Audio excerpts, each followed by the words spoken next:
Oh, I'll be fine. Okay. I got them. Yes, sure.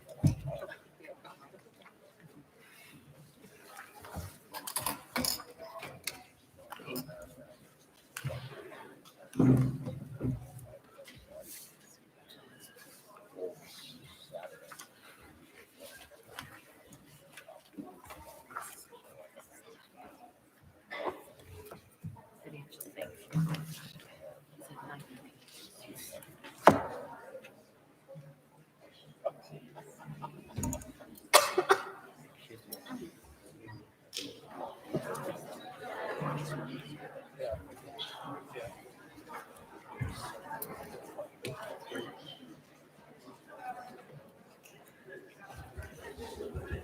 So, you know, we might do a short cut like that.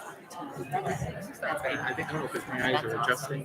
I think it's fine. I like it like this. Oh, I see her. So if you're reading names, you want to read.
I'd like to call this meeting to order. Please rise for the Pledge of Allegiance and a moment of silent meditation.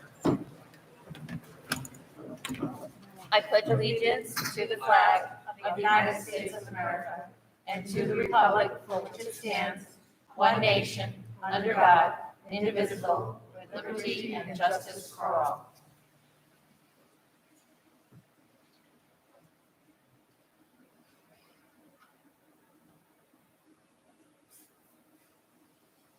Thank you very much.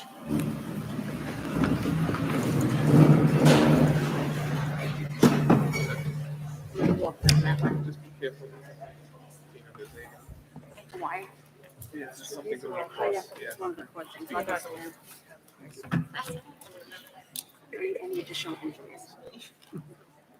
Ms. Giusti, would you like to give us the votes from executive session, please?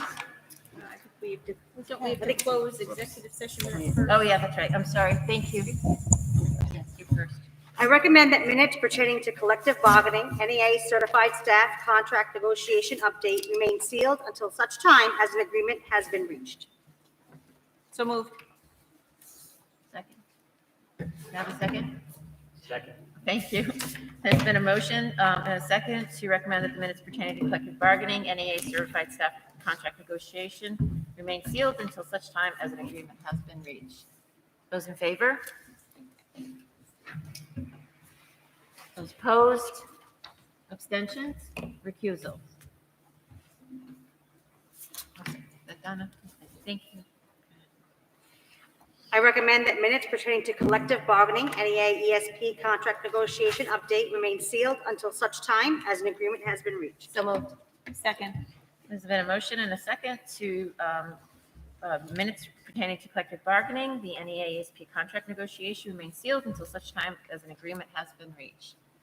Any discussion on that? Those in favor? Those opposed? Abstention? Recusals? Thank you. Okay, Ms. Juicy, now it's your turn. We had 3 votes in executive session. The first were approval of executive session minutes of November 9th, home instruction requests. In favor, Chambers, Day, Giusti, Macaruso, McAllister, Reynolds, Spears, Lyle, and Luzon. Abstaining, Lagori. The second vote was approval of executive session minutes of November 9th, NEA certified staff negotiation update. In favor, Chambers, Day, Giusti, Macaruso, McAllister, Reynolds, Spears, and Lyle, and abstaining, Lagori. And finally, a vote to return to open session, approved by Chambers, Day, Giusti, Lagori, Macaruso, McAllister, Reynolds, Spears, and Lyle.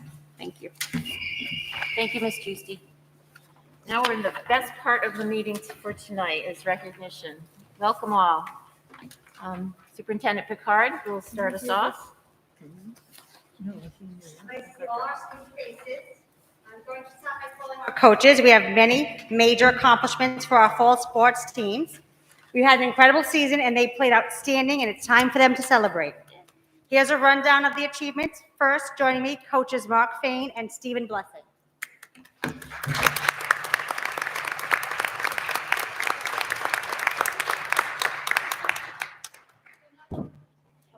If they're not here, I get the pleasure of reading all the names, which is wonderful. But this is for the high school girls tennis team. Yay. Do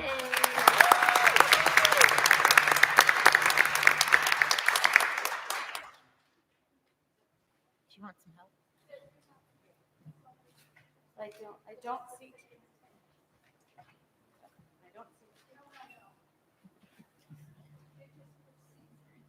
Oh, okay.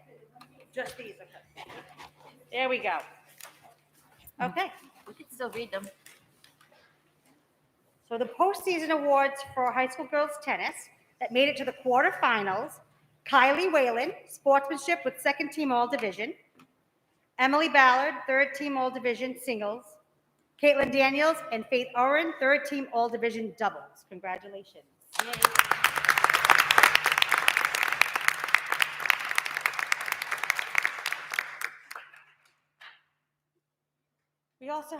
We have coaches Sean Cole or Kathy McGee in here.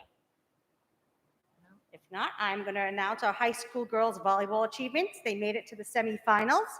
Postseason awards: Jenna Loring, American Volleyball Coaches Association, AVCA All Regional, first team all division, second all tournament. Alexis Cole, third team all division, second. Hannah Jackson, fourth team all division. For Division 2, I'm sorry. That's the lighting now, I'm making sure. So in Division 2, we have all regional for Jenna Loring. We have Division 2, Alexis Cole, third team. Hannah Jackson, fourth team, all Division 2. Congratulations.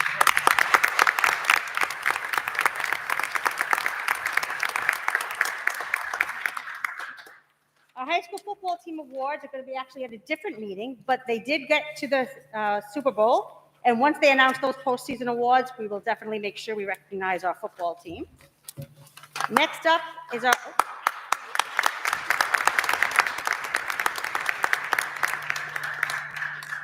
high school girls cross country team. Do we have Coach Scott Fortune? We do.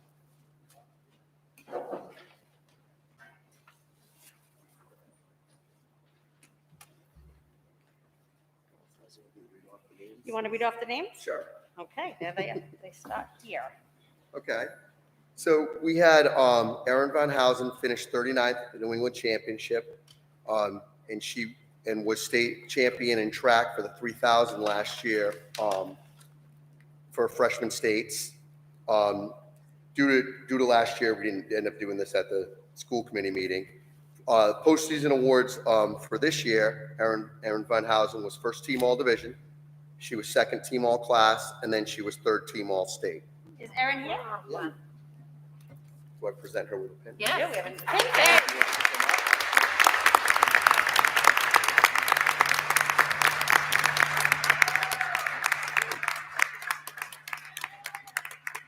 Congratulations, Erin.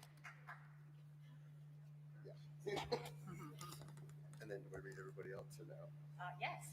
Other postseason awards that we had Anna LaCroix was second team all division, and she was academic all state, which means that she was part of the National Honor Society and a varsity cross country runner for all 4 years. We had Catherine Allison was third team all division and academic all state. Julia Fortune was academic all state, and then Maria Meckelshin, I always say her name wrong, got the coach's award, which the coach picks for somebody that is Maria. I don't think Maria is here. Okay, let's make sure she gets that. So thank you very much. Thank you so much.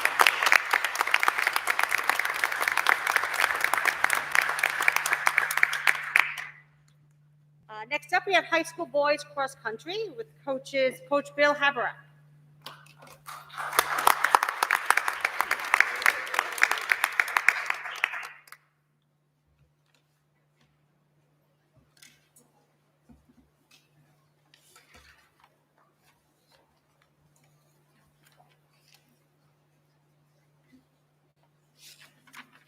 Congratulations, Coach. I'm gonna give you this. Do you want me to read it? I can do it. Yeah. Okay, you want to hand out the pin? Sure, that'd be great. Okay, there we go. High school boys cross country, we have Joe Golis. He finished 87th in the New England Championships postseason awards. Joe Golis is also first team All Southern Division, second team All Class B. Do we have Joe?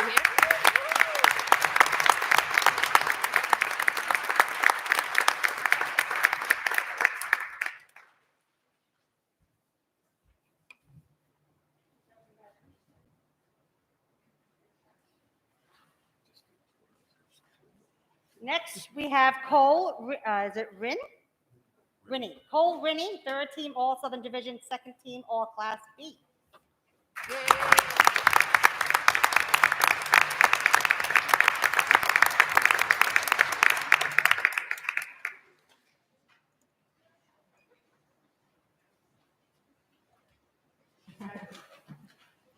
Next is Kyle Ackroyd, third team All Southern Division, third team All Class B.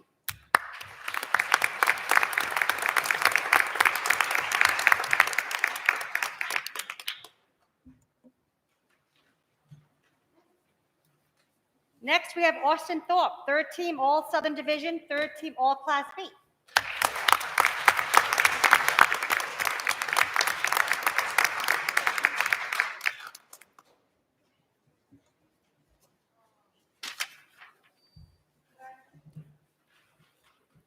Thank you, Coach. Okay. Actually, Coach, I think you're still up. Sorry, the team also won the Class B championship in 2020, and due to COVID, meetings were virtual for the team. Was not invited to a meeting, so some athletes who are in attendance, team members, and postseason awards. The Sullivan Cummins first.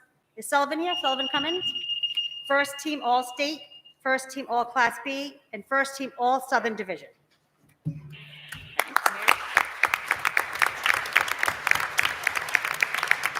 So again, this is to recognize their efforts in 2020 where we were unable to meet them in person.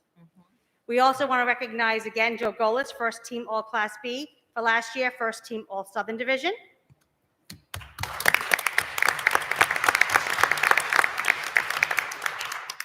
Finn Whedon, first team All Class B, first team All Southern Division.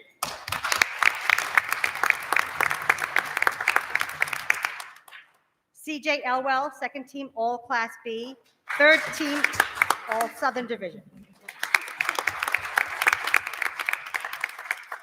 And again, we have Kyle Ackroyd last year for third team All Class B. Cole Rinnie, third team All Class B. And next up, we have high school field hockey. Do I have Coach Mariah Northup and Ali Bobbin or Sarah Dorian?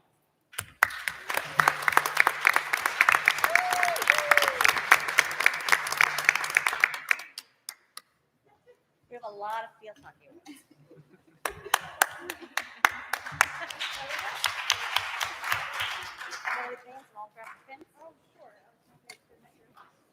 Okay, sounds good. Here we go. Yeah, what-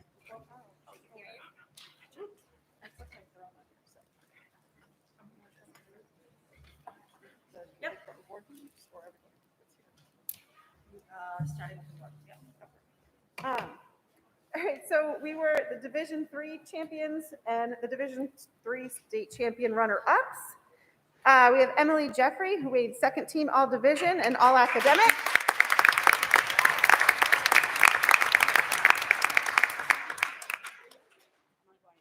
And we have Leah Kelvington, second team all division.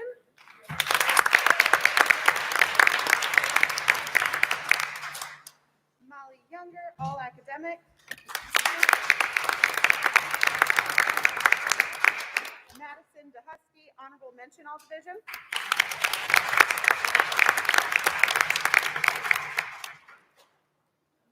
Megan Henry, here. Grace Gillette. Here.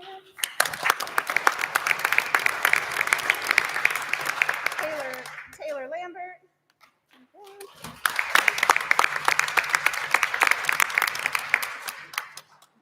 Laurel McIntosh, second team all division and Division III leading scorer.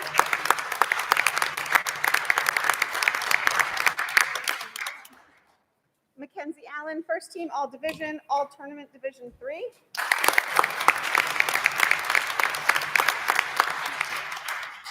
Kaya Elwell, first team all division, Division III co-leading scorer, and all tournament Division III.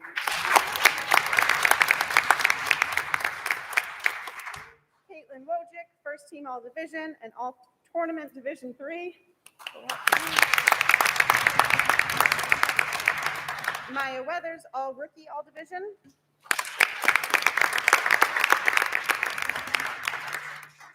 And then the remaining of our roster, we have Hannah Smith, Liliana Delfonso, Sarah Wojcik, Madeline Lissier, Madeline Barrett, Grace Van Dale, Brogan Manny, Victoria Barrett, Sophia Gagner, Sierra Sorrentino, Rachel Barrett, Caitlin Quartermash, Emerson Flynn, Ellie Hammett, Hayden Norris, and Janelle Perilla. A couple of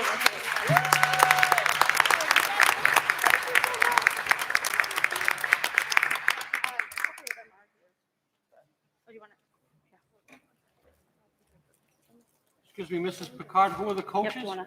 Yeah, sure. Yep, you roll them out. Okay, yeah. Miss Gina, who are the Yes. coaches? Yes, those are the coaches. We are down today. We have Allie Bobbin and Mariah Northup.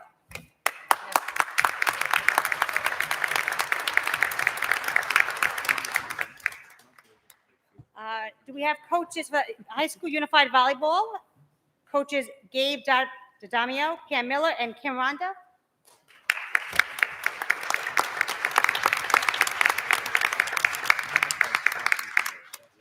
So unified volleyball won their Division VI championship. Congratulations. You wanna do the name? I only have 5 members here. Let's start with our only returning member this year, Grace Gagne, number 1. Come on up.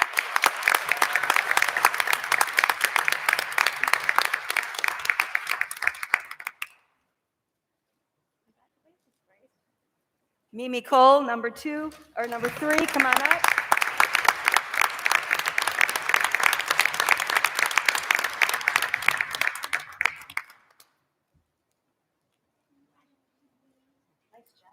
Yes. Joe Perillo, number 5. Come on up.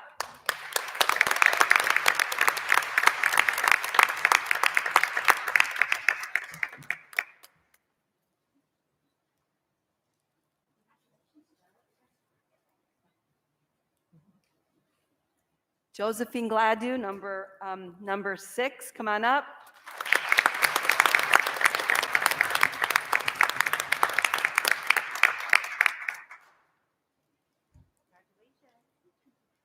And Jesse Rollinson, number 6. Come on up.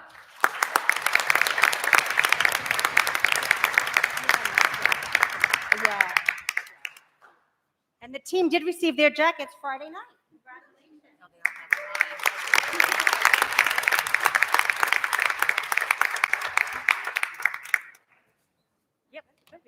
you so much.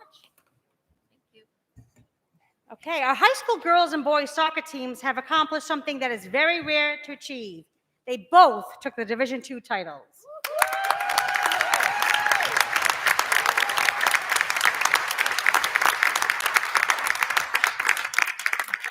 So do I have coaches Brittany Godbout, Jessica Hennigan, and Scott McGuire?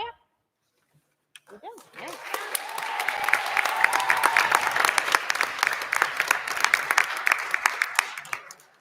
You want to go for the names? There you go.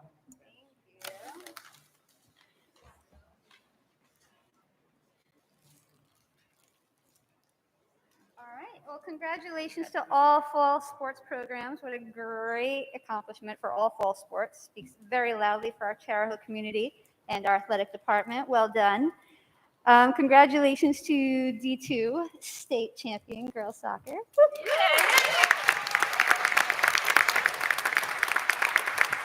We had many postseason awards. We have Grace Abbott, who earned second team all division, as well as the Alice Sullivan Perseverance Award.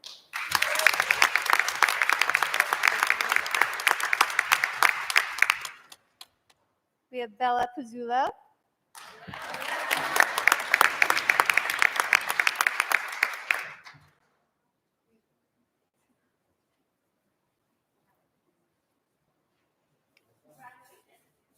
Eva Simmons, first team all division as well as all academic with a 4.77 GPA.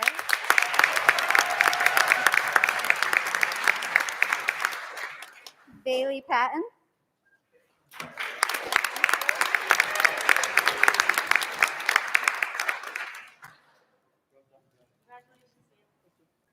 Althea Grandchamp.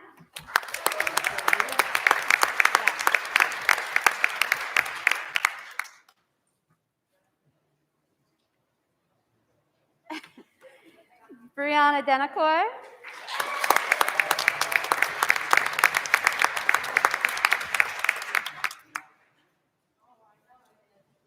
Callie Romans.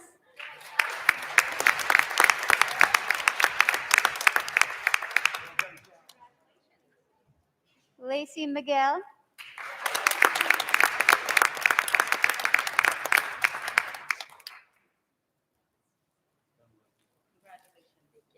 Greenlee Stets.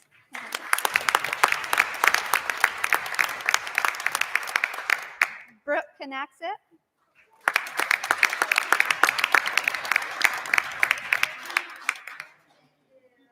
Caitlin Russo.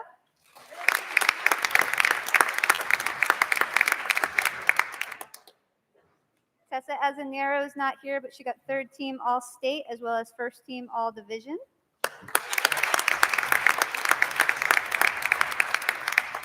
Noella Saloon, Maya Toro are also not in attendance today. Bree Macaruso.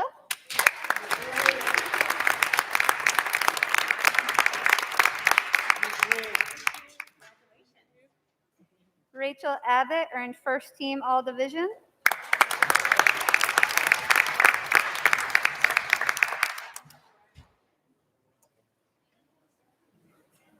Catalina Grandchamp.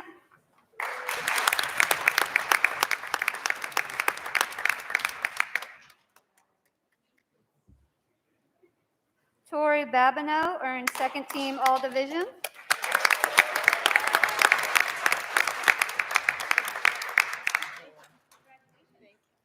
Riley Matarese.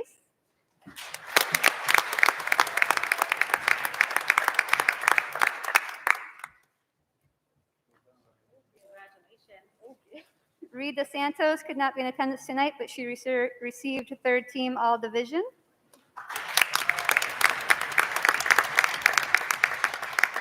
Amanda Way. Elena DeAngelis.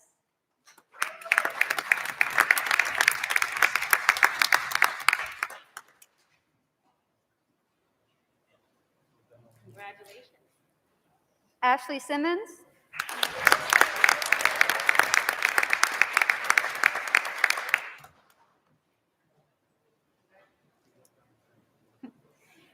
Kara Pierce earned second team all division.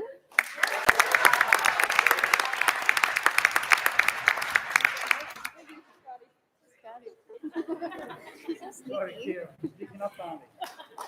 Maddie Richardson. Fiona Rocha.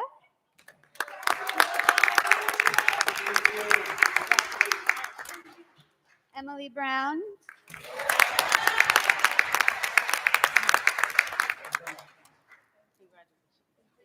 Charlie Edmonds.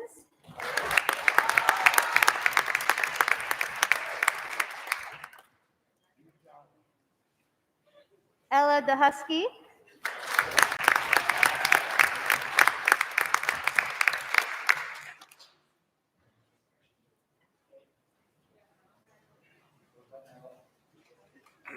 Ryan Denacor earned first team All-State as well as first team All-Division. First female in Charahoe history for girls soccer to earn first team All-State, by the way.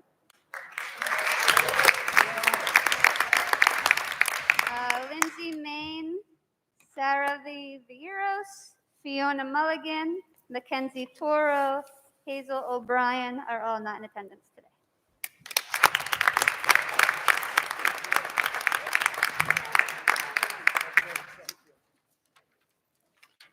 Great job, ladies. Big accomplishment.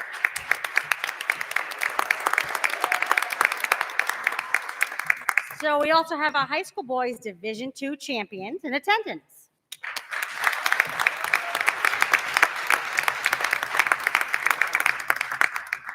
Are the coaches Lester Ahern, John Lineker, Brittany Federelli, or the manager Riley Reed here?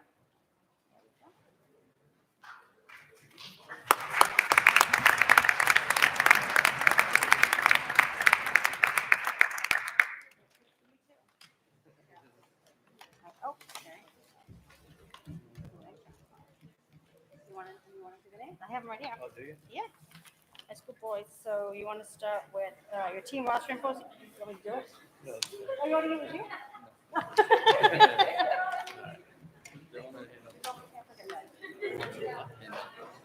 Okay. Oh, you want to do it? I have it right here. No, I have it. Yep. You can do that stuff. All right. On behalf of Coach Les Ahern, I'd like to congratulate all the teams this fall season on the great job in which they have done, especially all our champions, as well as all the teams that made it to the final tournaments, as well as to the postseason. This is a true dedication to the school district, as well as the school itself and the athletics program. If this program wasn't supported by the school committee and the members of the community, none of this would ever have been possible.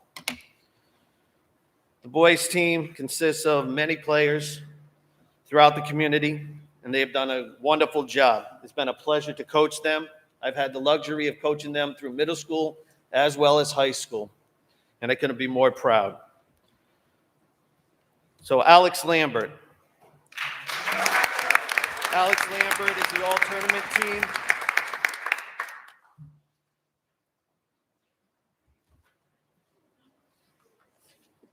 Jay Nielsen. Jay Nielsen is first team All-Division.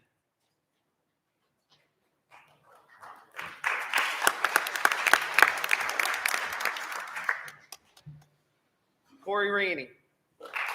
Corey Rainey is first team All-Division as well as the All-Academic team with a GPA of 4.25.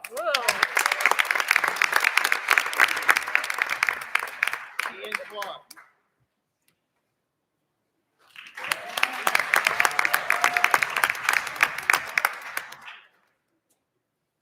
Trevor Crowley.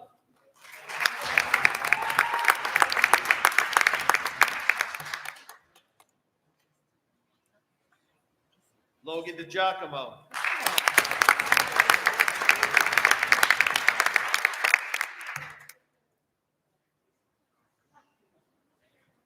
Drew Denoncourt.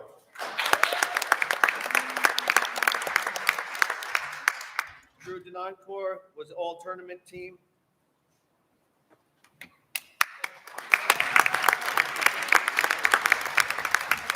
Dylan Blackburn.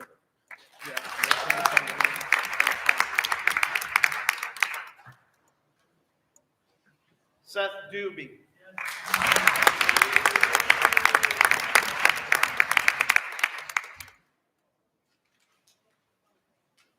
Congratulations.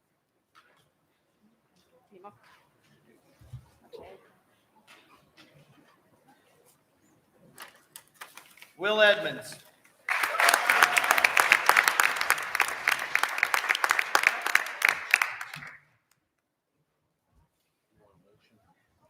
Yes, please. Yes. Nate Allen. Nate Allen was part of the all-tournament team as well as the MVP for the tournament and the championship, as well as second team all-division.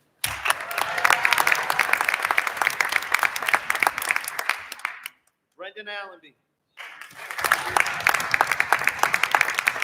Brendan was part of the tournament team as well as second team all-division.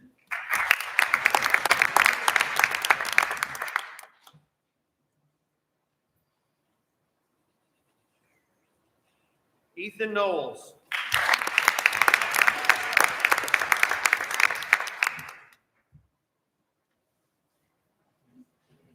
Chris Nazolik.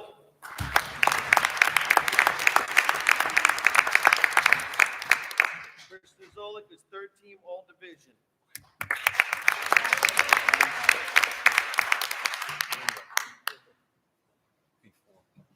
Yes, please. Brandon Knowles.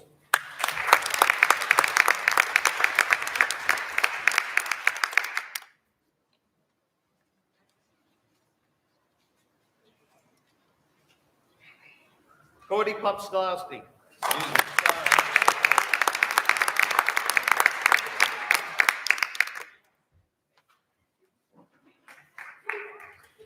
Jacob Bennett.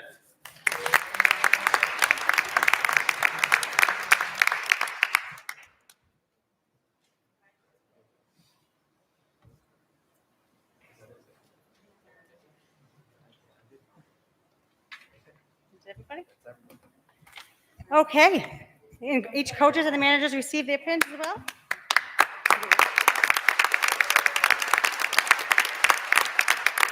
So let's have one more round of applause for all our teams tonight in recognition for all their wonderful accomplishments.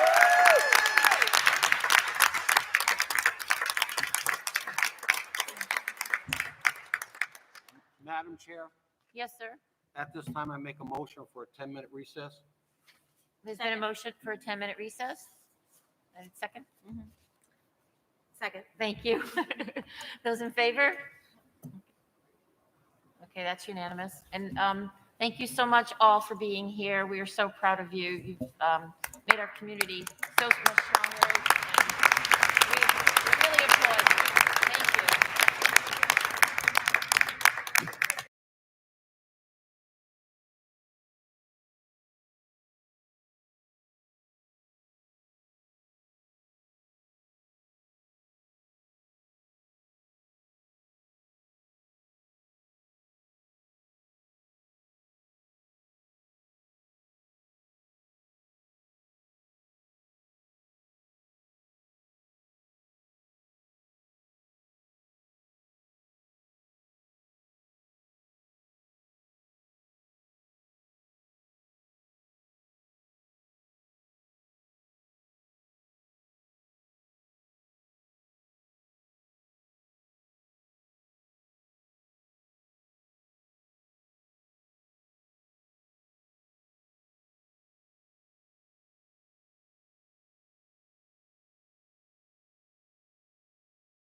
Session. Thank you very much for your patience.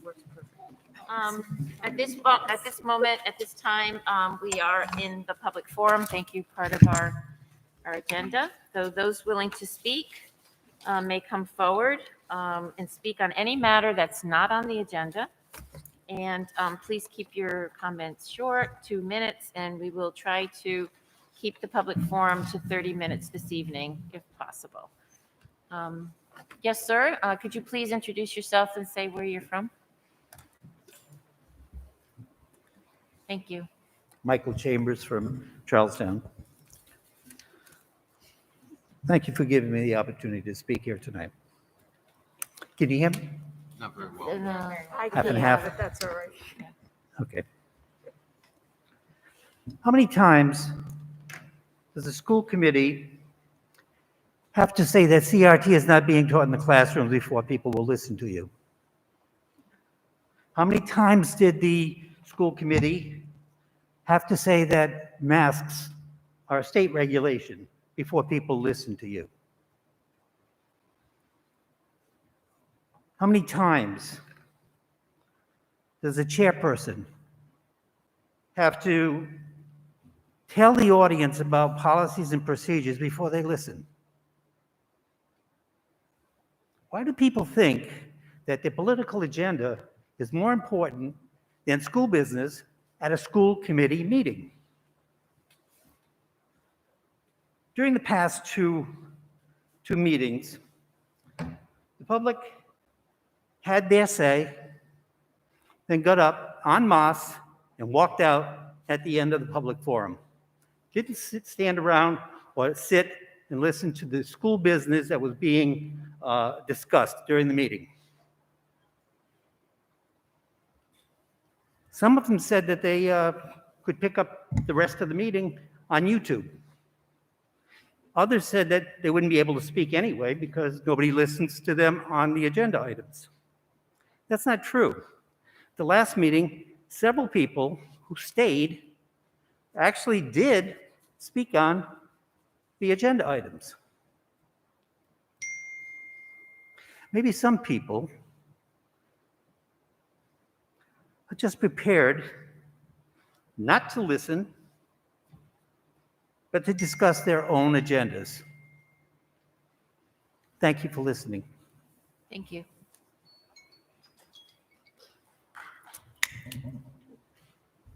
Okay. No. Anyone else would like to come forward and speak during public forum? I just make a comment. I'm getting text messages saying there's no sound on YouTube. Oh, okay. Fix that or not, but Well, thanks for the. I get like 3 people just texted and said there's no sound. There's no sound on YouTube. Okay. Eric, did you hear that? I'm looking at it. Okay, thank you. Thank you for that information. Does anyone else like to come forward, comments? If not, I'll end the public forum at this point in time. Okay, well, thank you, and thank you all for coming. We're on to business. Item A, acceptance of district audit. Jim Wilkinson from Markham will be in attendance. He's here to answer questions and address concerns for the memo from Ned Draper dated December 8th, 2021. The audit subcommittee has met and approved the district audit. I recommend that the committee accept the audit and place it on file. So moved. Second. There's been a motion and a second to accept the district audit. I guess we'll have questions or discussions. Mr. Markham's here to answer any of your questions or discussions with regards to the audit. Mr. Draper, do you have any comments, or Mr. Markham, do you want to have any comments to the committee before we start, or no? Defer to. Okay. Good evening. It's a pleasure to be here tonight. Thank you very much for being here. I do have a brief agenda or a brief summary of the audit results. That'll be fine. Thank you, sir. Essentially, our engagement is conducted. We deliver three reports at the end of the engagement. One is the audit of the financial statements, which a draft has been presented. We're anticipating that being finalized before the statutory due date of December 31st. The second piece is the statutory compliance audit of federal programs. The work on that has been done. It is luckily to be issued in January, once the financial statement piece is done. The third part of the engagement is the Uniform Chart of Accounts Agreed Upon Procedures. That is also anticipated to be issued by December 31st. There is one open item in the financial statements right now that management is awaiting approval from the state on the municipal transparency portal presentation that's part of the financial statements. It is in a prescribed format. It's not really usable and readable, but it is a required component. We're anticipating that in the next few days, and that's the last piece to complete the financial statement part of the audit. We are anticipating issuing a clean opinion, meaning the financial statements are presented in accordance with generally accepted accounting principles applicable to governments. The district's general fund recognized revenues totaling just over $61.3 million for the fiscal year, with expenditures amounting to just over $60,600,000, which increased the district's general fund balance by about $750,000. Fund balance at the end of the period equaled just under $9.9 million, and that consists of three components.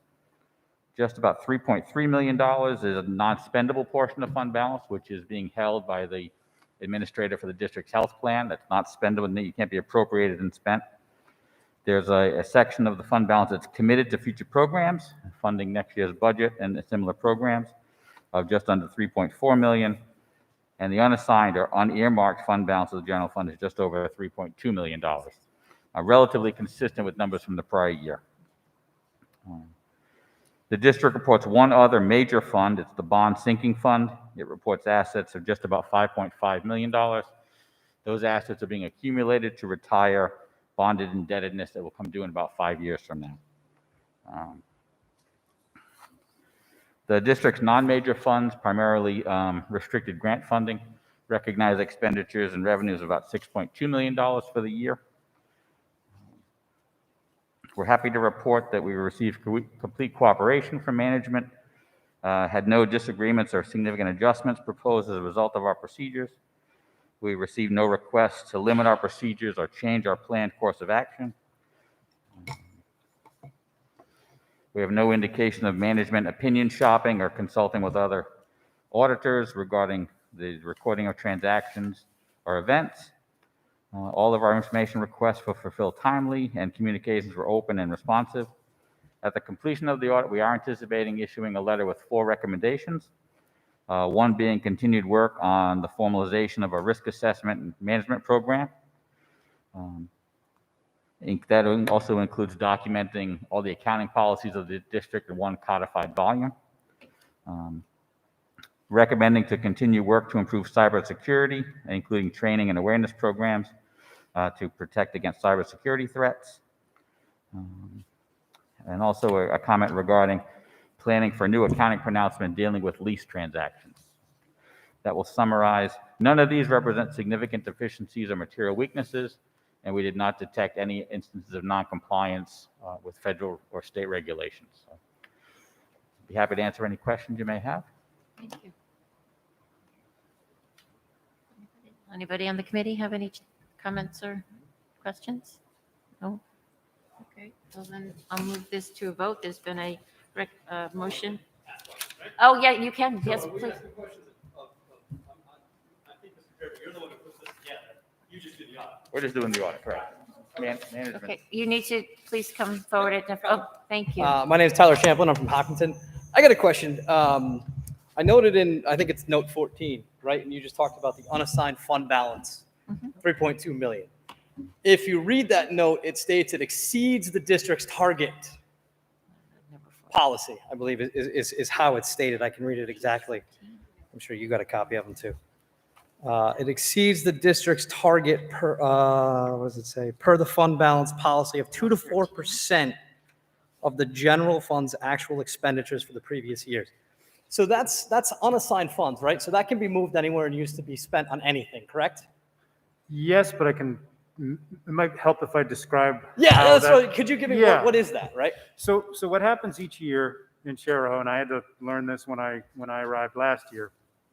What happens is when the year concludes and the unassigned fund balance is identified as through the audit, in this case it's 3.2 million, we then take that number and we, in essence, recycle that money back into our next year's operations.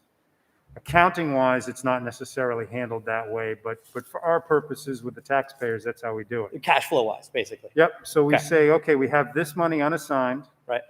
We're going to, through the Charahoe Act, have between 2% and 4% of the prior year's operating cost set aside as a fund balance. Do you know what that number was for 2021?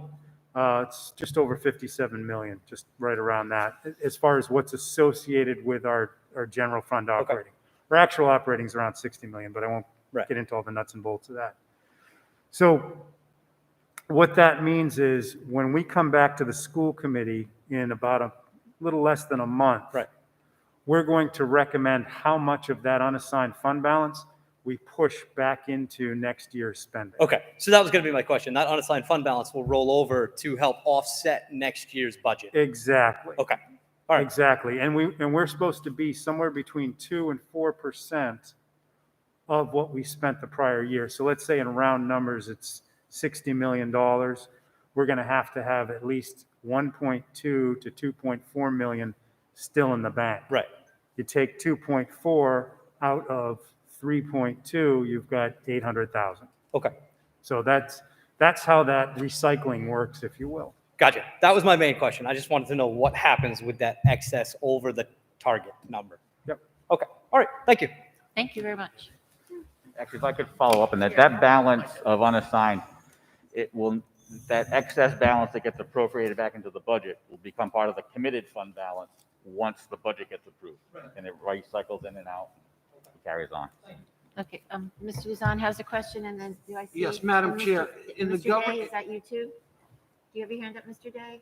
No, I'm sorry. Okay, Mr. Luzon, go ahead. In the governor's mask mandate, is it implied that we can at least lower the mask when we talk into a microphone, right? No. Okay, thank you. Oh, it's like, where's he going with the mask? Well, I have a hard time understanding some people. No, that I know. talk Yeah, about Yes, masks. yeah, it's hard. I appreciate that. Any other questions or comments? Anything from the audience? We welcome comments. No? I would like to thank management, and again, we met with the audit subcommittee at 3 points through the audit, 1 in planning and 2 at the draft. So I want to just thank them for their time and cooperation and the insights they provided to help us do our work.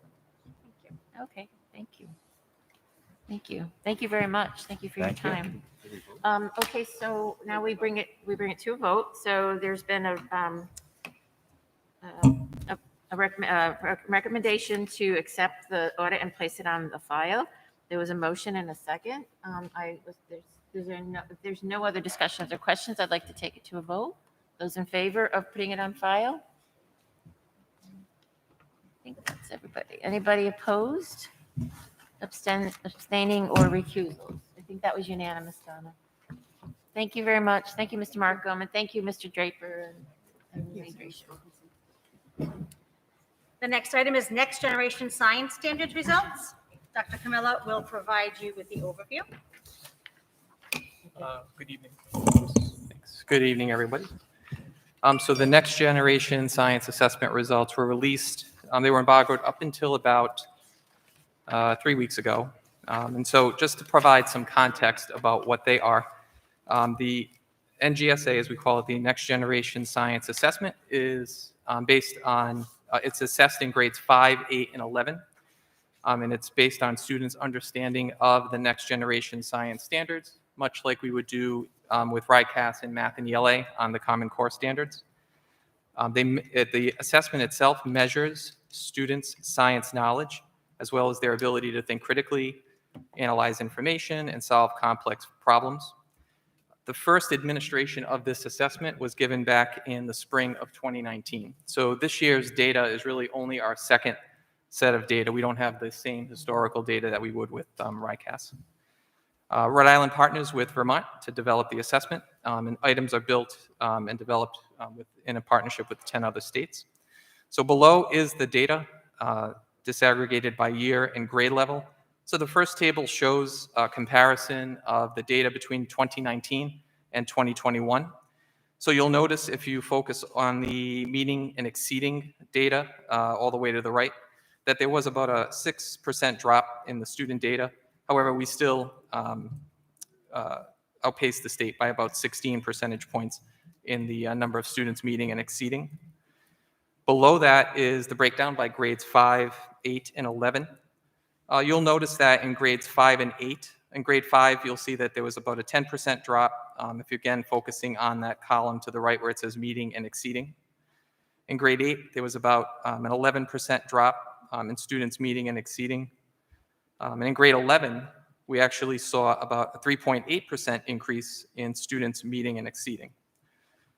I think much like RICAS, we can contribute the results overall in terms of the number of students that didn't meet or exceed to, the COVID, the pandemic, the conditions that kids were in. I would say the reasons were basically the same. It is interesting that the high school did a little bit better than the 2019. I did talk to Assistant Principal Brad Nini about that. We're going to meet with the science department to look into that further. It is a place to celebrate that data. The key takeaways, as I mentioned, the increase in grade 11. Our high school did rank 6th unofficially among the high schools in the state. So again, something to celebrate. In terms of our next steps, so currently, our science curriculum was just completed in terms of revisions this past June of 2021. We continue to partner with GEMSNet out of URI to provide professional development to our elementary teachers in science instruction. That obviously has an impact on those students moving through the elementary grade levels into middle and high. And then per state law, just like we did with math and ELA, we will be looking at adopting a science curriculum implementing by 2025. Currently, there might be only 1 or 2 that are actually approved through Ed Reports, the clearinghouse that the state uses. And I think we need a minimum of 5 before we begin vetting curriculum. So everybody's kind of in the same boat in terms of that. There really isn't anything to look at yet. One other thing that I did forget to put here is that our middle school is partnering with RIDE and utilizing interim assessments in our science classes.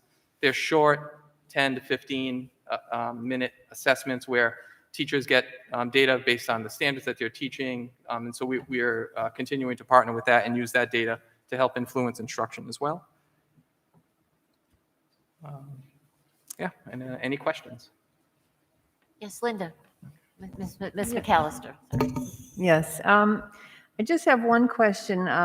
Thank you for talking about the pandemic, because I thought that was what caused the drop in that. Yeah.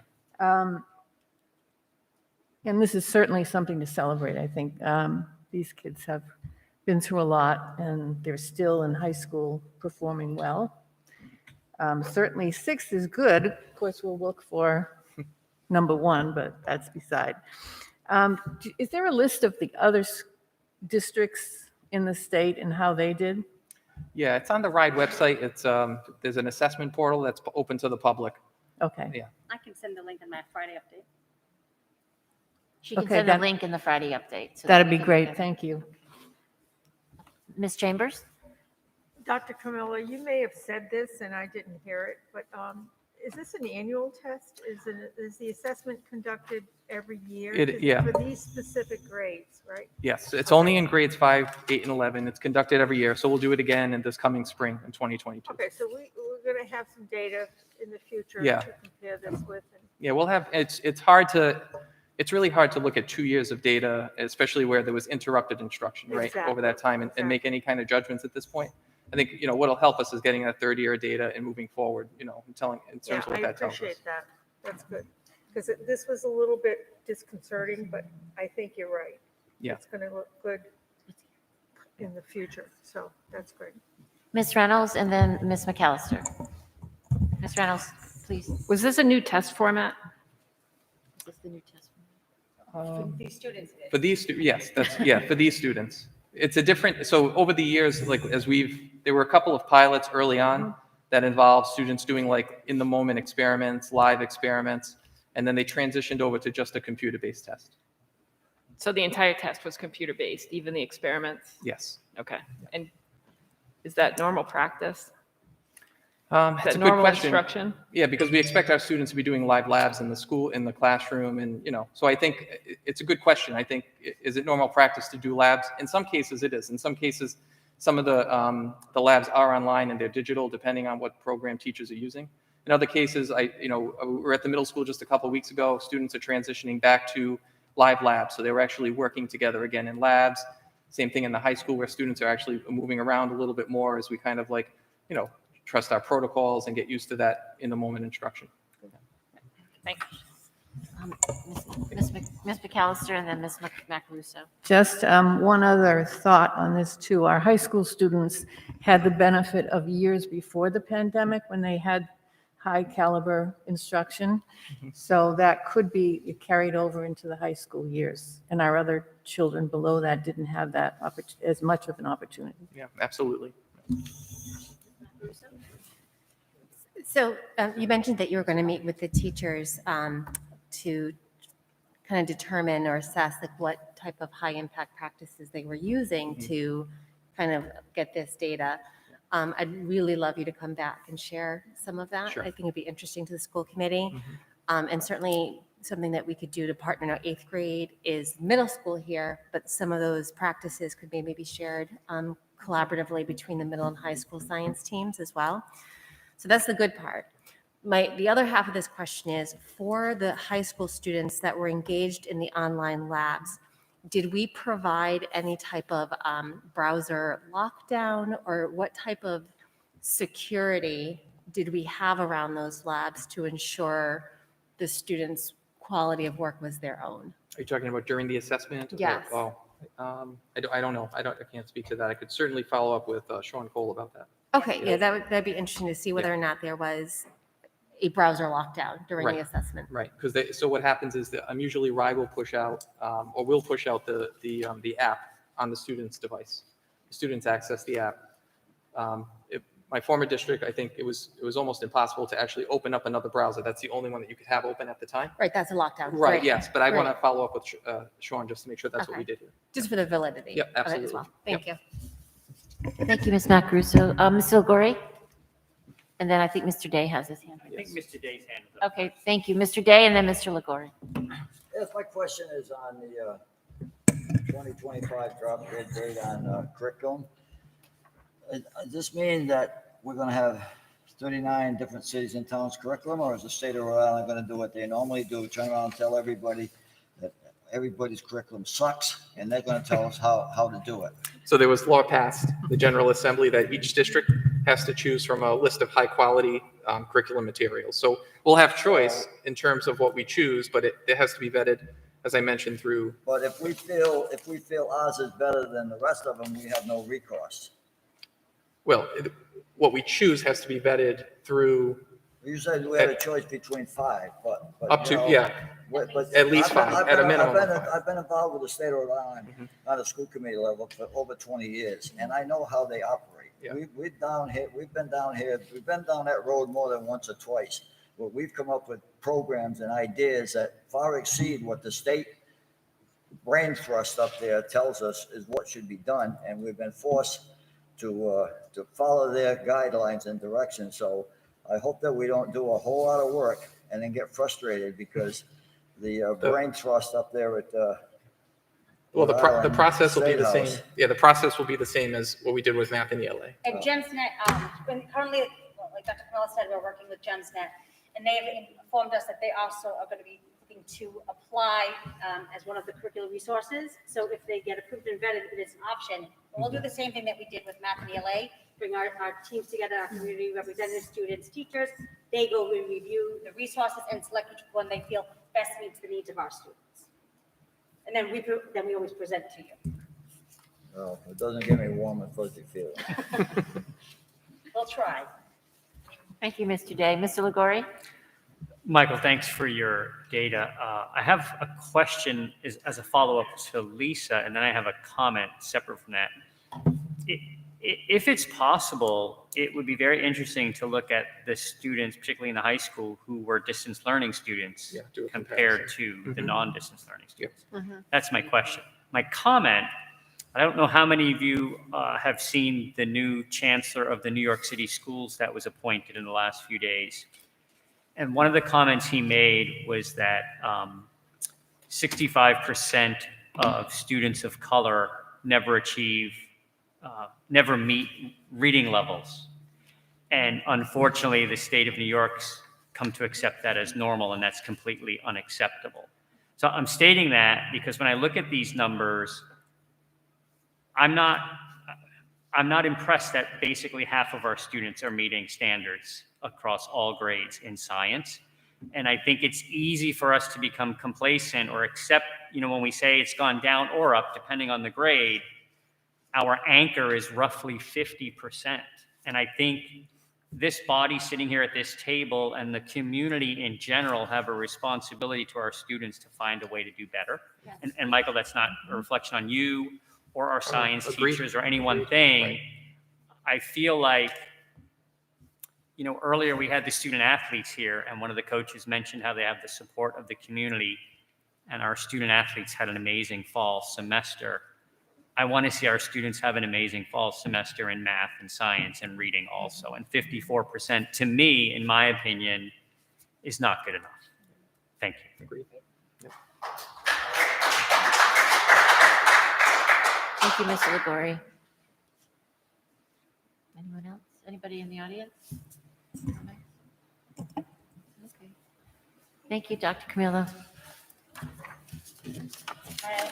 Next. Okay, could you please come down, introduce yourself? Need to be on mic.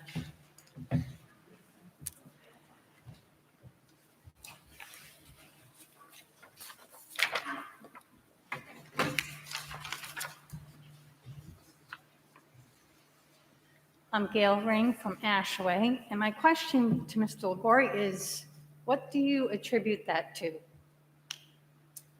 So that's a difficult question to answer because I only have 2 data points in front of me. So I don't know. I would be happy to work on investigating that further, but given the limited information I have, it would be out of context for me to comment on that. But I can tell you that, in fairness, this is a problem nationally, not just here in Chariho. So, I don't think we're necessarily worse. And in fact, the numbers Michael showed say that at the high school level, we're quite good compared to the rest of the state. So, it's all relative. Quite good out of a pool of mediocrity doesn't say a whole lot. In my opinion, I think the internet has caused the demise of the children wanting to learn by books. And there's nothing that we can do about it, but I just think that that's where it's going downhill, because it's too easy for them to look at their phone and get the answer instead of studying in a book to get the answer. I really do think that's the root of the problem. Just my opinion. Thank you. Thank you.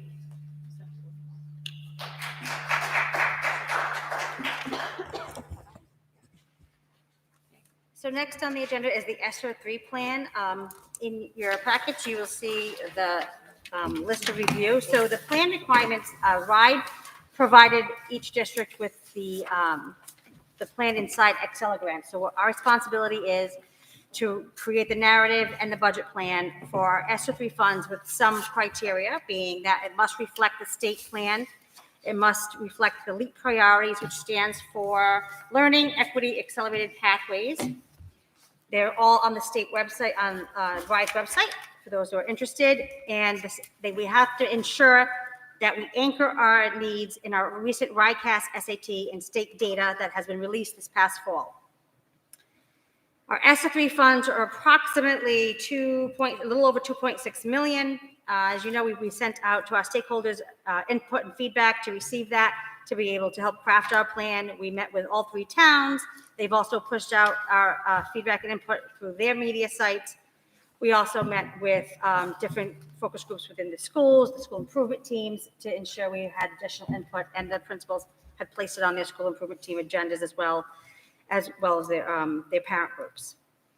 With that being said, we are now in the process where we're looking to submit a plan for approval. RIDE has told us that hopefully by the end of January, districts would receive feedback and approval on their Sr3 plan.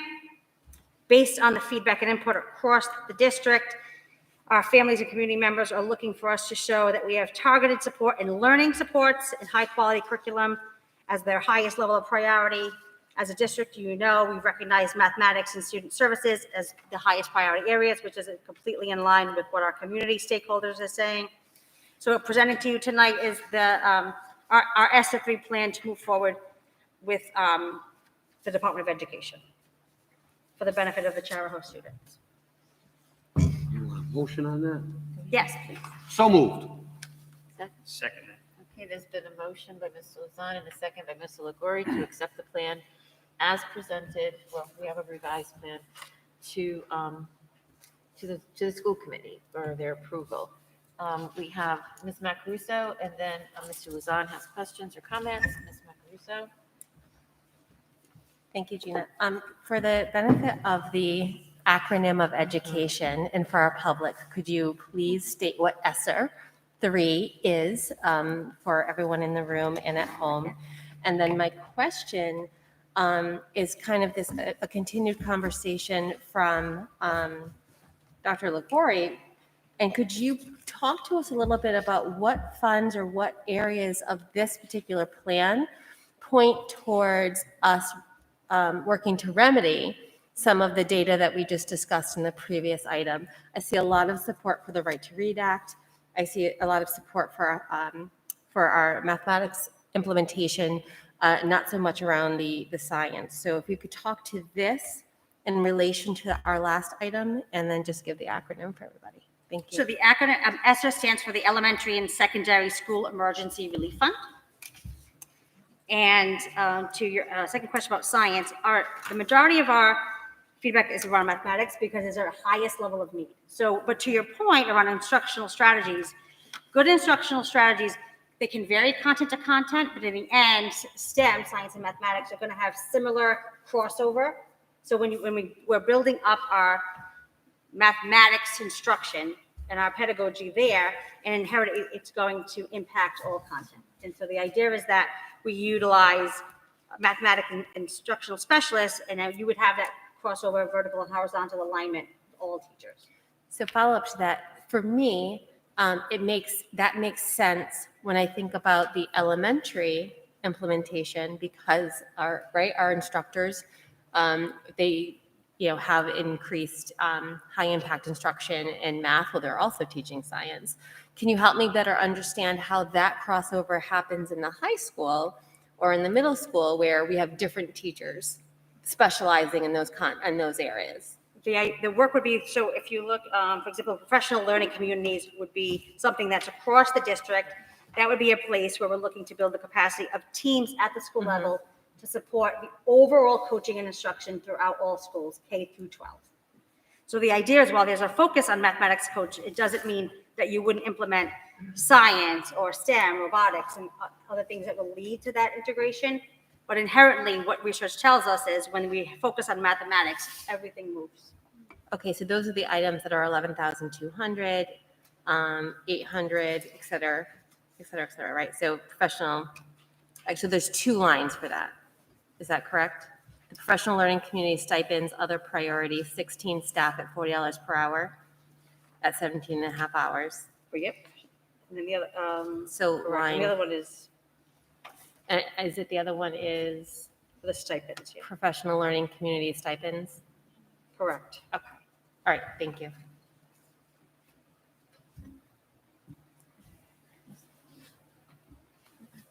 Mr. Lozano? Mhm. Yes, please, Mr. Lozano. I have quite a few questions.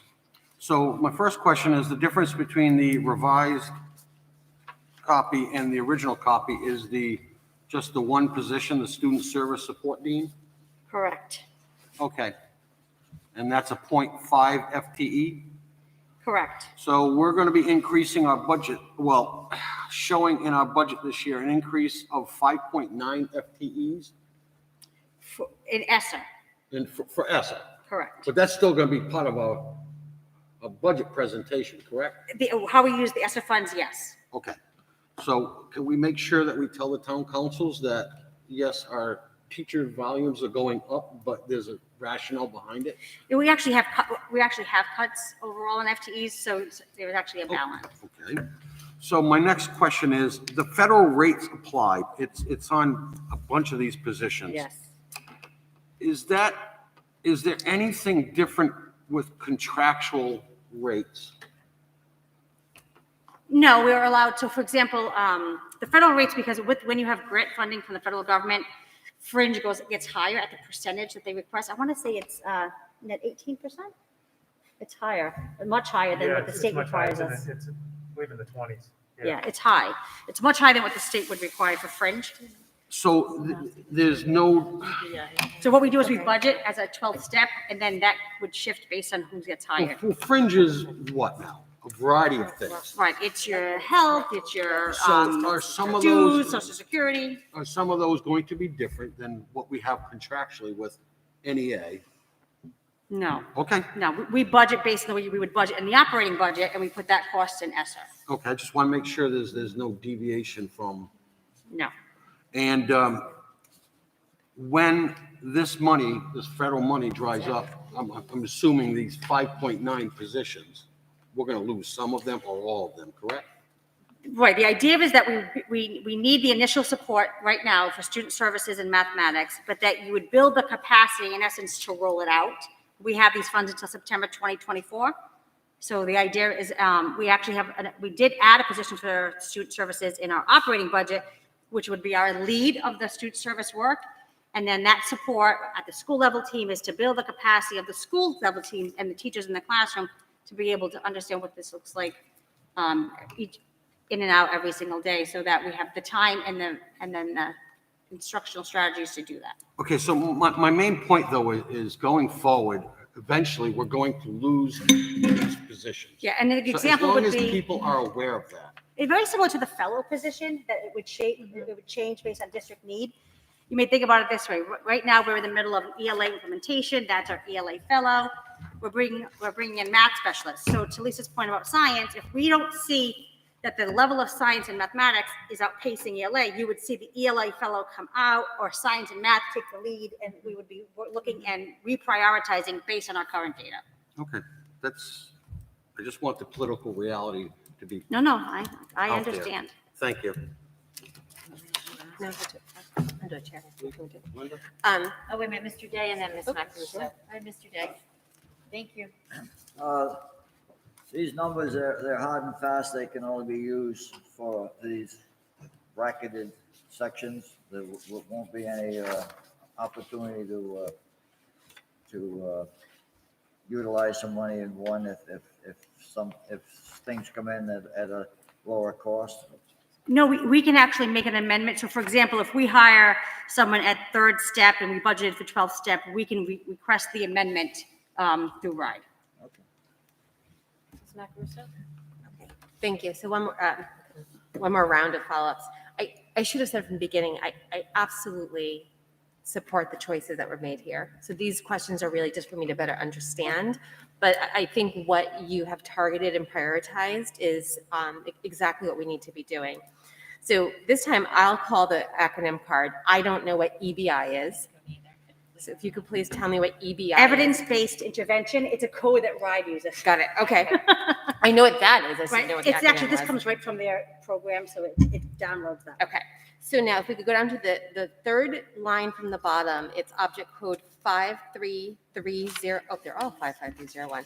So it's student support programming, student transitions, EBI for accelerated learning, but then the justification, which I completely support, is suicide prevention, and it's to send, it's to get developing faculty and staff capability in this area. So it would also be, so you can see even to the left, like the cost basis, there's also different, so for So my student. question is, what suicide prevention program, what evidence-based intervention around suicide prevention are we marking for the $6,000 for 3 staff to be fully trained, except that data? RIDE actually has purchased that for all districts to utilize, and then it would be our responsibility for ongoing costs after. But I don't have the name with me, but I can get that for you. All right, if you could just email it to me. Okay, And then to complement that, the two 2.0s, the two FTEs psychologists, also just want to say I support that strongly. That's necessary. I hear from every teacher, every time I talk to anybody in the community, the staff, our community of staff is what I mean. They're saying they need help. They need help helping students with their mental health in the classroom and at every level. So, And it could be a psychologist or social worker who I just want to Wonderful. basis. Yes. Yeah. Yeah, if I could just get the name of the program that we're using. Absolutely. Thank you. Mr. Luzon. One last question. The smart boards, we're phasing, they're basically antiquated and we're getting rid of them. What's the life expectancy of these Promethean interactive display? I mean, I'm just The curious. well, they're supposed to have a larger life expectancy when maintained. I don't know, I can get the exact numbers, but the idea is that the interactive panel, different than a smart board, is it coordinates. It can be a TV, it can be an interactive board. It runs the course in a multitude of abilities, where the smart board has very specific construct. So I can get the life expectancy. And this is what, all the elementary classrooms? That's the goal. Okay. Thank you. Promethean says 10 years. 10 You years. can expect, yeah. Ms. LaGori, I don't know if everybody heard that done at the end. Promethean says that you can expect 10 years. 10 years. Life of that. Thank you. Very popular students. Is there any other questions or comments before we take the vote? I do. Oh, there you are. Hello. Tyler Champlin again from Hopkinton. Excuse me, that's CPA numbers geek here. You just noted that we have these funds through 2024. ESSER 3 must be spent by September 2024. So that's the total of the 2.6 million. Correct. Okay, so we don't get that each year. No. Okay, so this is a total price for what you're budgeting on each line item for 3 years, over 3 years. Correct. Correct, okay. Now, those items that you have listed, would those have been normal items that the school or our district would have been paying for anyway out of budgets coming up in the next 2 or 3 years? Some of them, Or, yes. or are these kind of like, hey, we have this extra money, let's use it for something? So, no, there are some things that actually helps, give the lift back off the district's operating budget. An example is the Right to Read Act. Typically with federal dollars, we're not allowed to supplant. We can't say, oh, it's a legislation. We have to put that in the operating budget. The way the ESSER works is that you can, because they're saying these are high-level needs nationwide. Is there any way you can provide the taxpayers of our district a breakdown of what's an absolute need and what's a want in this ESSER 3 funding?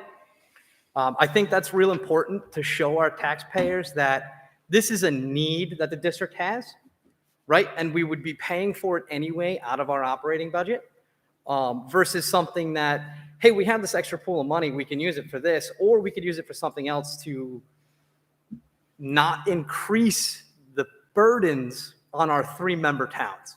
Absolutely. And to be honest with you, many of it is need, but I will actually, in part of my budget presentation in January, I can include that so it's very clear. Yeah, I think that it's very important to show to our taxpayers that we're not just spending. I mean, I read an article today where there's some school districts that are using this ESSER 3 funding to build field houses and update their sports fields. And that's a complete, utter waste of money coming from the federal government. I just want to make sure we're not doing that here. No, I can promise you And I we're not. apologize if I don't want to attack you guys on the budget, right? But we know that's a very pretentious issue in this tri-town district. Every year, it's a fight, and you guys do a great job getting there at the end of the day for our towns. No, actually, for what you can see with when I go, and I'll go through this with the budget again, is that the majority of the things here are very much in need and provides us the ability to accelerate the work we were going to do because we have the funding available sooner. Okay, thank you. Thank you.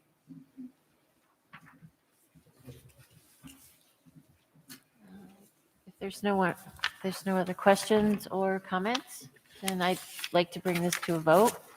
There's been a motion and a second to approve the plan by the school committee. Those in favor? Any opposition? No. Abstention or recusal? The vote was unanimous. Thank you very much. Thank you, Ms. Picard. The next item is the Charahoe Hope Valley Pre-K tuition rate increase. I recommend approval of the Charahoe Hope Valley Pre-K tuition rate increase per the memo from Ned Draper dated December 2nd, 2021. So moved. There's been a motion and a second to accept the Charahoe Hope Valley Pre-K tuition rate increase. I'll open this up for discussion or questions. Anyone have any? Okay, Ms. Macaruso. So I have concerns about raising tuition rates for our preschool. There was a time before Superintendent Picard where we had talked about preschool being included in our district budget, the importance of how preschool and early intervention supports our elementary learning and our students all the way through. We're far from that now. Things have changed. But to raise rates on our families, I have concerns. So could you talk to me a little bit about how we came to this decision, or perhaps Mr. Draper, looking at the projected raise, the 3-day, 4-day, 5-day, is there no place for us to absorb this?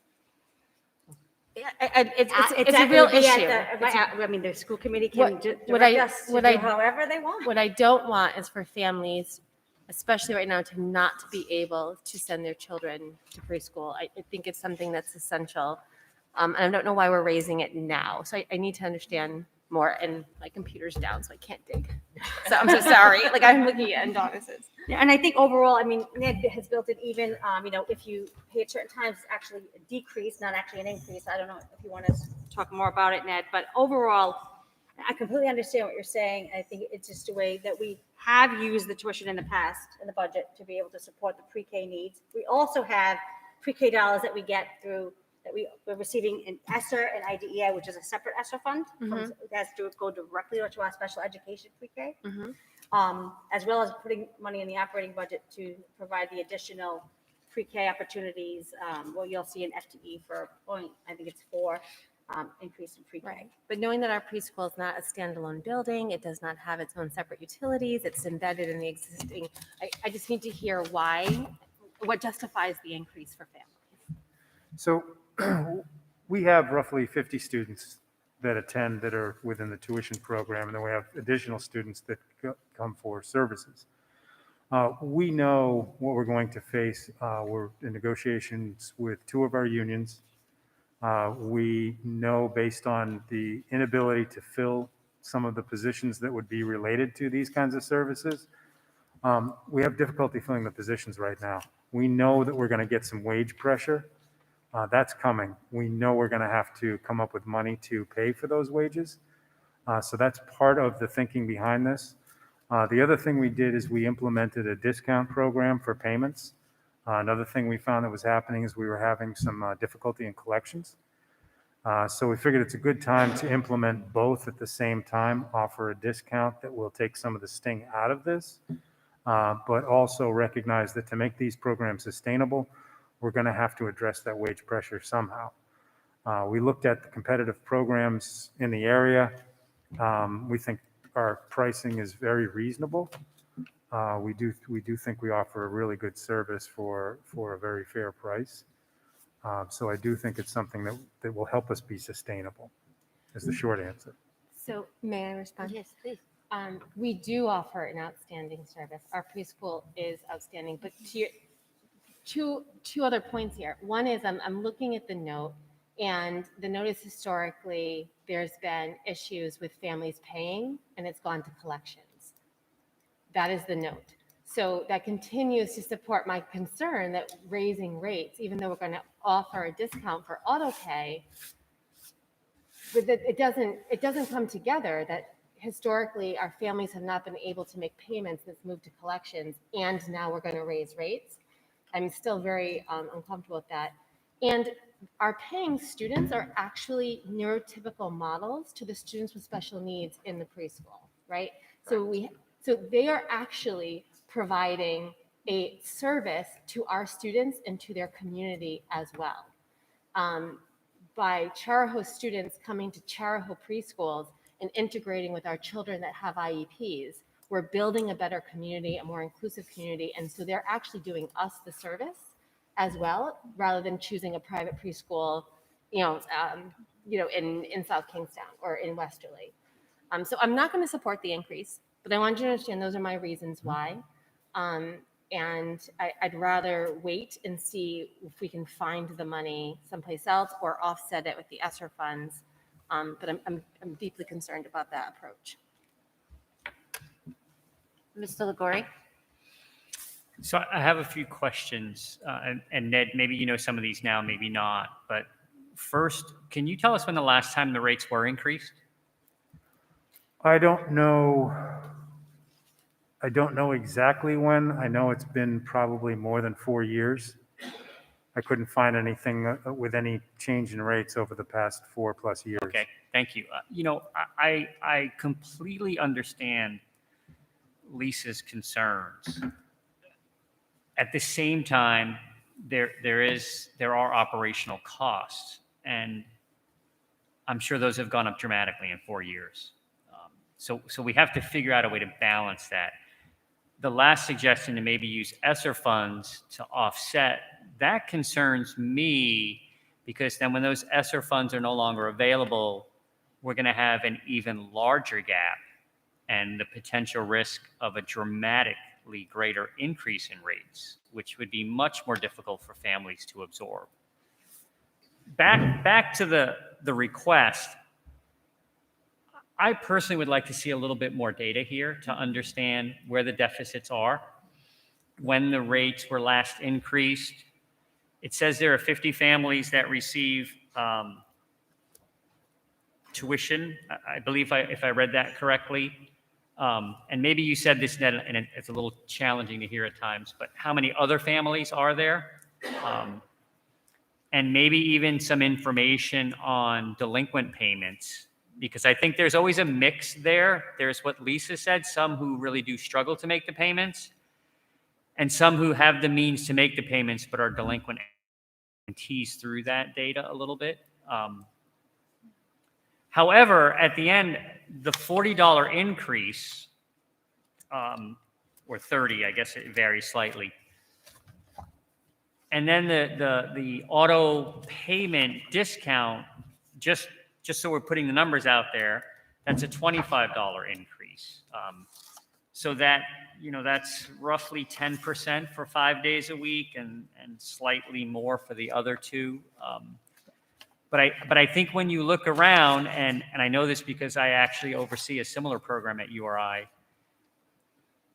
all private entities that operate like this have a price increase every year.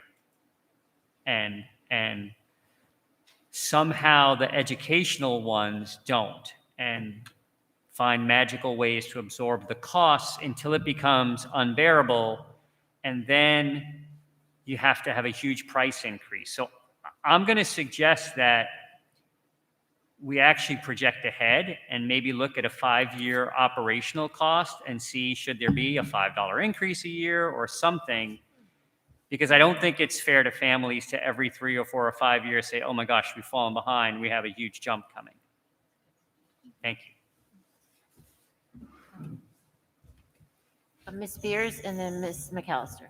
Yeah, I would second the request for a little bit more context and data. I think that I would be interested, I know that the data is available for the private institutions, but I would be interested to hear a bit more about other public school districts and use that to inform further conversation. I did a little research on this and I couldn't find the information on public preschools, like you said, but I did find some on the average, the prices of preschools in Rhode Island. And this is just a bit of information that we can take to heart, because I certainly do feel for these families that are trying to make ends meet and pay for these services. But In the state of Rhode Island, the lowest would be $3,000 a year, and the highest is about $37,000. So it's quite a range out there, and I know my own children pay an enormous amount for preschool and childcare, but you know, when we're looking at $2,400 for a year, I look at that as pretty reasonable. But more information would be good.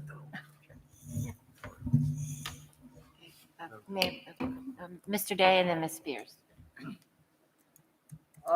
We need to pass a budget. Anything that we can do to keep the budget down to the point where the significant amount of individuals that don't have children in this category will not support our budget, I think is very important. That I feel that we're doing the best we can with what we've been doing. As Ned said earlier, it's been at least 4 years, and we could find out it maybe it's a few years more than that. So, and Gary made a good point that we do this in a 5-year plan, but I don't think that we can start going into a budget not knowing how we're going to fund this program when it's not yet mandatory. If we follow the news, I think there's certain political factions in Washington, D.C. that would like to have all school districts educate their children from birth to the college, and that would be devastating to this district if we wouldn't have the room to do it. So I think that we should go forward with this tonight and work on a 5-year plan, as Gary said. Ms. Spears? Yeah, I would be interested in a 5-year operational projection as well. I think that could be really helpful. I think part of what the gap that exists in cost to our families that kind of you're speaking to is in what Lisa was mentioning earlier, that we are intentionally building a community of learning at the youngest possible age, that where we are able to support one another, our neurotypical and non-neurotypical students working together. And so that model, therefore, requires kind of a different lens, financial lens as well.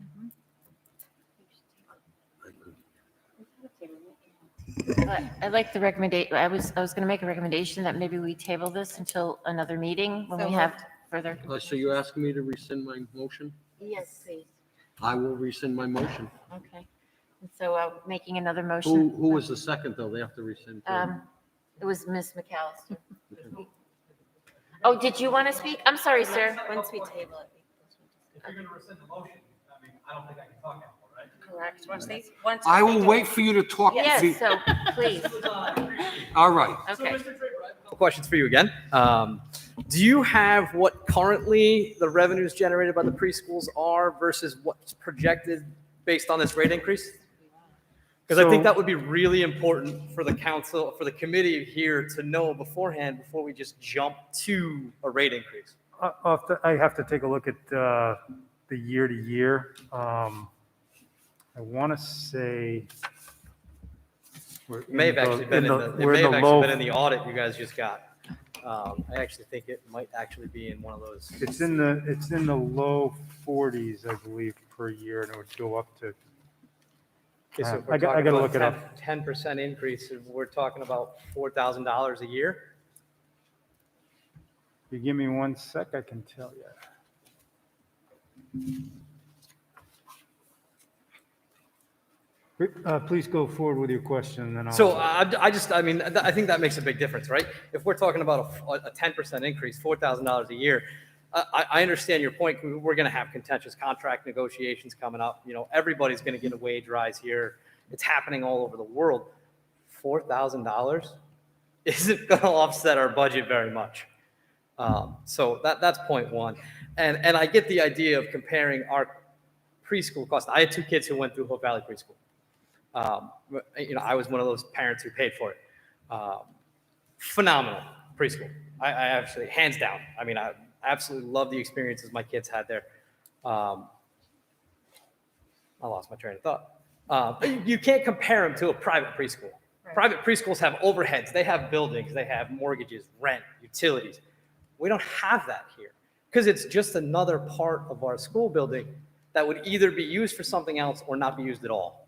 So the comparison, while great, you got apples to pineapples here. It's just not the same. So I really think looking at, and Mr. Legora, your point makes a lot of sense.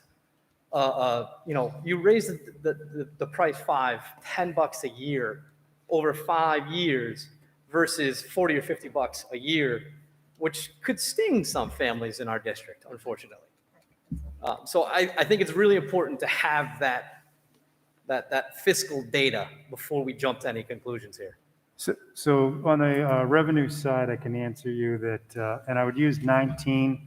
Yeah. One of the things we've been advising within the district through the budget process is FY19 is a Right. normal year, and then it gets a little rocky between now and then. Sure. So FY19, it was 49,667 was collected.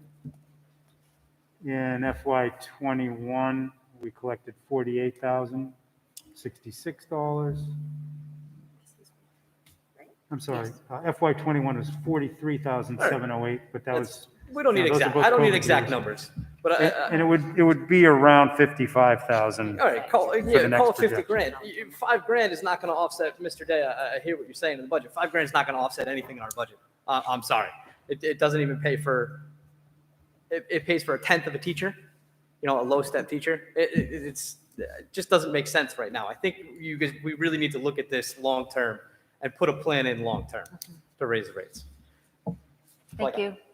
So, Madam Chair. Yes. At this time, I take back my motion. Ms. McAllister, do you take back your second? Okay. So I made a motion that we table this until we can get further information. Madam Chair, at Yes. this time, I make a motion to table this until future agenda. Thank you. Is there a second? Thank you. There's been a motion and a second to table this item until we gather more information. Those in favor? Opposed? Abstentions or recusals? Okay, thank you. Yes. The second was Ms. Macaruso. I'm sorry. Oh. Okay, thank you. Okay, consent agenda. We're in the part of our agenda, the consent agenda items. Does anyone need anything pulled? I'm assuming A1, 2, and 3? Yes, for the minutes, thank you. And anything else? Anyone else want anything pulled? I guess not, Mr. Luzon. So, budget Madam Chair, donations? at this time, I move the remainder, but before I do, I would like to acknowledge the donations. There's 4 of them.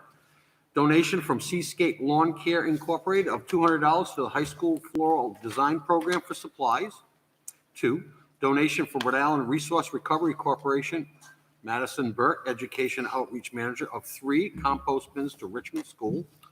3, donation from Riverhead Building Supply, Kevin Muse, General Manager, Richmond, of miscellaneous building supplies and lumber valued at $1,025.37 to the CTC Construction Program.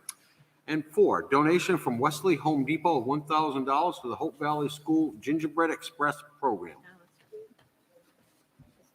That's a motion. I know, there's been a motion. So moved. Second? I made the You motion. made the motion, second, oh, Catherine made the second, sorry. Those in favor?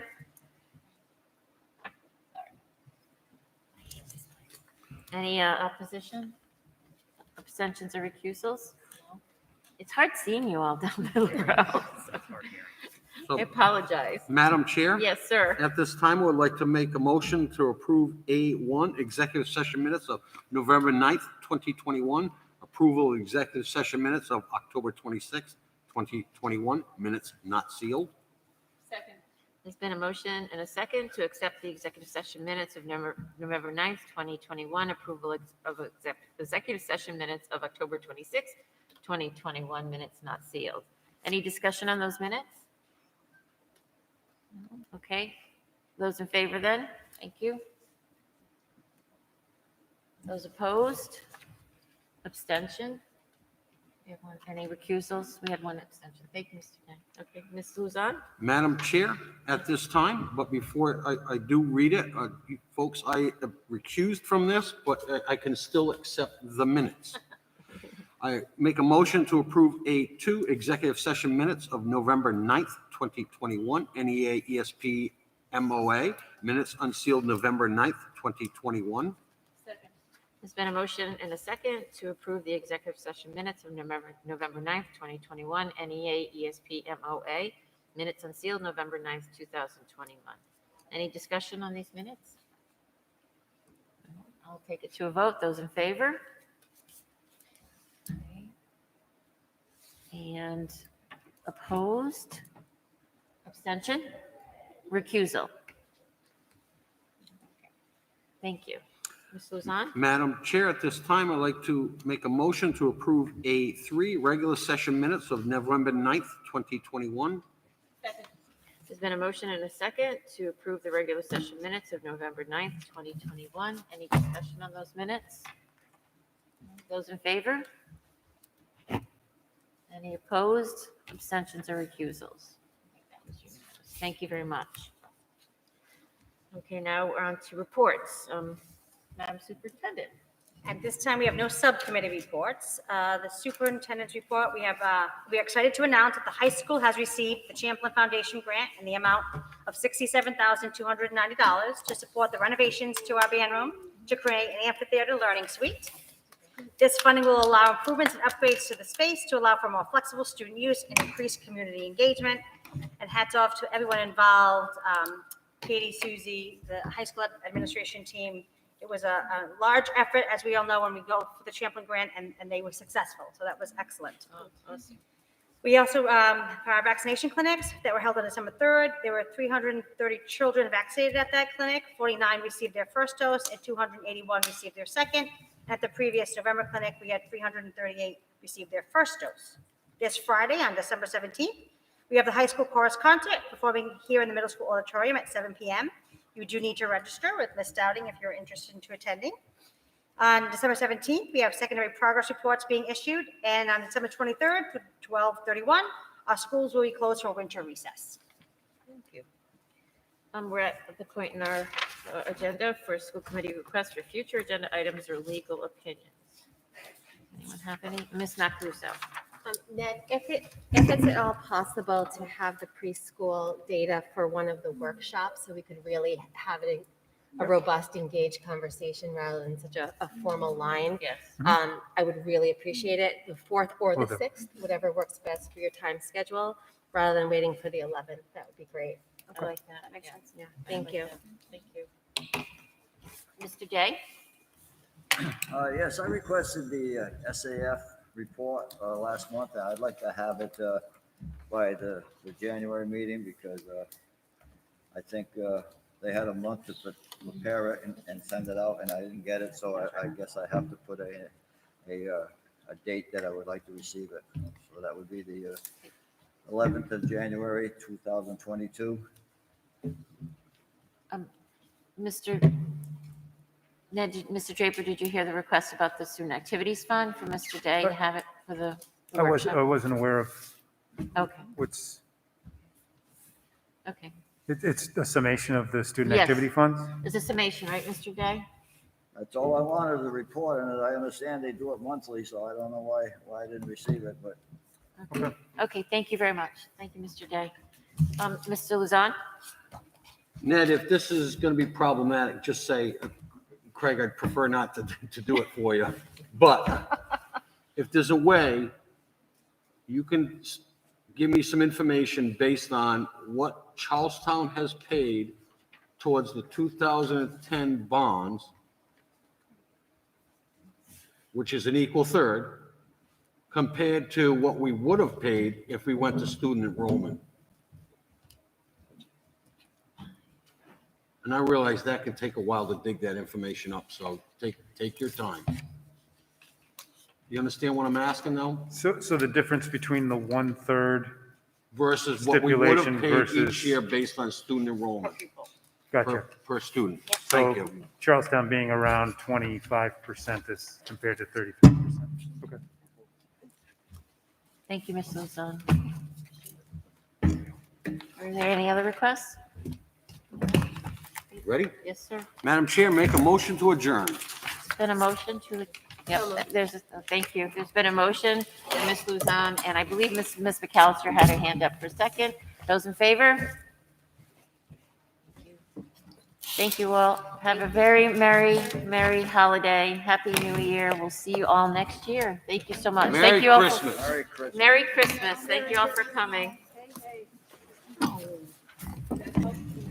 Yeah, I wanted to report.